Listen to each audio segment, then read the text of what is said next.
मैं कल एक वीडियो देख रहा था तो एक संत बोल रहे थे कि जप नाम के बारे में। जप नाम की तो खैर महिमा अपार है, उसका बखान नहीं कर सकते,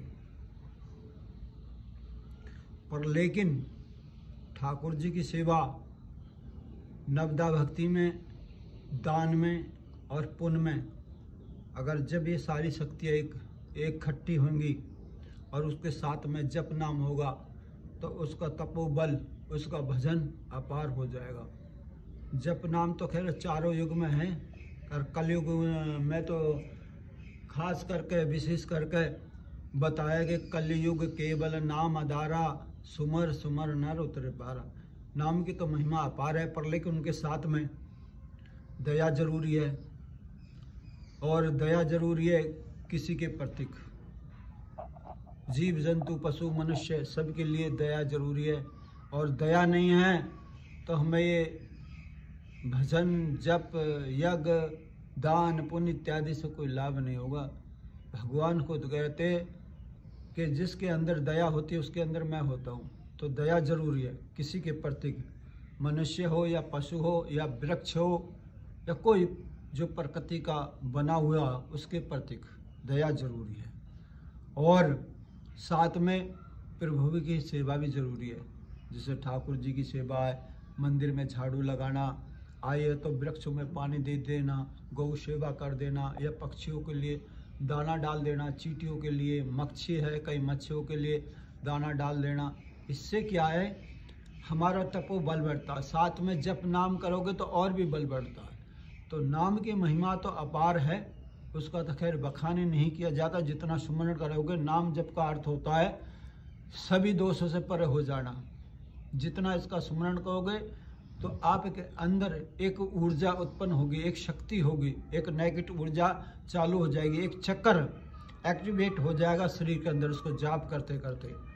और जब जप नाम 1.25 लाख से ऊपर हो जाता है, जब उसका एक खटका होता है, लोग बात कहेंगे खटका क्या है, यानी कि एक्टिवेट एक कनेक्शन चालू हो जाता है 1.25 लाख के बाद। जब उस निरंतर उसका जाप करोगे तब वो चालू होगा। तब उसके बाद जब वो धीरे धीरे धीरे चलते चलते उसका जाप करोगे, फिर 2.25 लाख होगा, 4 लाख, 10 लाख होगा। जब इतना बढ़ते बढ़ते वो जब अगर 20 लाख के ऊपर पहुंच जाएगा तो आपका सहस्त्र के ऊपर पहुंच जाएगा जप नाम। फिर अपना आप ही आपके अंदर एक जप माला अपना आप चालू हो जाएगी। तुम्हें फिर बाहर की माला की करने की आवश्यकता नहीं है, क्योंकि जब तुम ब्रह्मलीन हो जाओगे, वो जब 20 लाख से ऊपर हो जाएगी, जब क्योंकि सारे जितने चक्र है वो सारे जाग जाएंगे हमारे शरीर के अंदर जप से।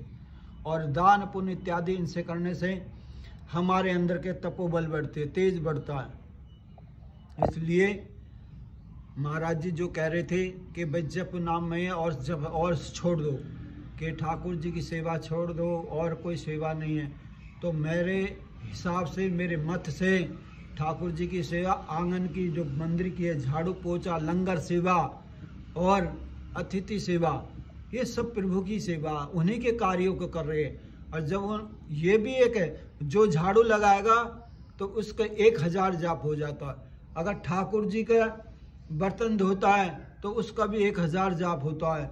और जो प्रभु के यहाँ अतिथि की सेवा करता है तो 1000 माला होता है। वैसे ज़्यादा बताइए, पर लेकिन नॉर्मल हम बताते हैं आपको।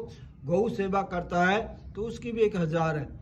तो उसी प्रकार वो भी जप माला है, जो हम आंगन में प्रभु के सेवा भाव कर रहे हैं, झाड़ू पोछा कर रहे हैं, प्रभु के बर्तन धो रहे हैं, ठाकुर जी की सेवा कर रहे हैं, वो भी जप है। और उसके साथ में अगर हम जप गुरु नाम कर लेते हैं तो और तेज शक्तियाँ उत्पन्न चालू हो जाती है शरीर के अंदर। जय श्री सीताराम। छोटा सा है, अगर जाने हम जाने कोई गलती अपराध हो किसी शब्द में तो मैं क्षमा मांगते हुए जय श्री सीताराम। ये डोंग वाले बाबा रामदास जी महाराज जी ने बहुत अच्छा सत्संग सुनाया है। ये श्री राम ऊंची डांग वाले बाबा है, जहाँ की वीडियो बनाई थी मैंने। जय श्री राम।